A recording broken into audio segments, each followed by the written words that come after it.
Let's talk about the difference between molarity and molality. The words are pretty similar. They're only different by one letter. One starts with molar and the other starts with molol. And they are both ways to express concentration of a solute in a solution, but they do vary and they are used in different ways. So to calculate molarity, which is going to be capital M, you need to know the moles of the solute and the volume of the solution in kilograms.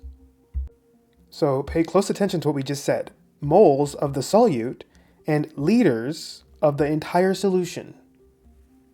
For molality, which is a lowercase m usually, you still need to know the moles of the solute, but now you care about the mass or the kilograms of not the solution, but of just the solvent.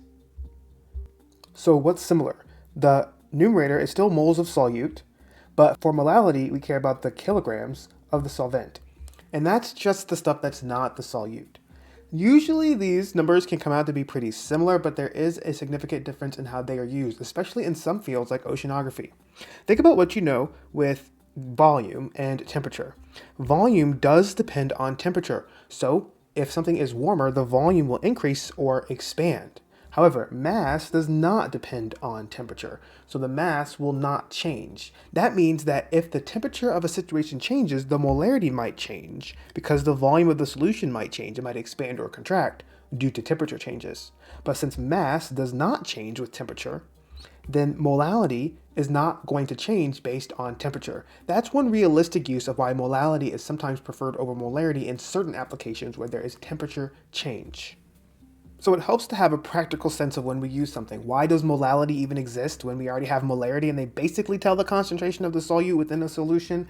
It's because mass is independent of temperature. So I like to think back to when I was studying oceanography at some point, and when you pull water from the depths of the ocean or a lake or whatever, the temperature may change. And as the temperature changes, then the volume is going to change, but the mass will not. So that's one practical use of why we have molarity and molality and how they're not interchangeable, but they're kind of similar.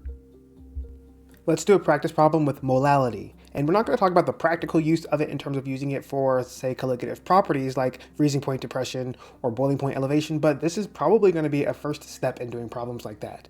So we have 75 grams of magnesium chloride and we added it to 500 grams of water. Notice how we're given the mass of water. This actually could have said milliliters of water too, because the density of water is 1 gram per milliliter.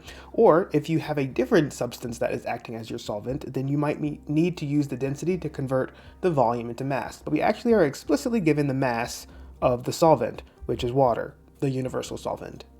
What is the molality of the magnesium chloride here in this solution?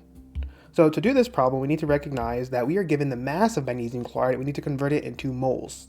To do that, we're going to take 75.0 grams of magnesium chloride and convert that from grams into moles. You need to know how to calculate molar mass. The molar mass of magnesium chloride is about 95.2 grams per mole. Grams will cancel, moles will not cancel, and we'll get about 0.788 moles of magnesium chloride.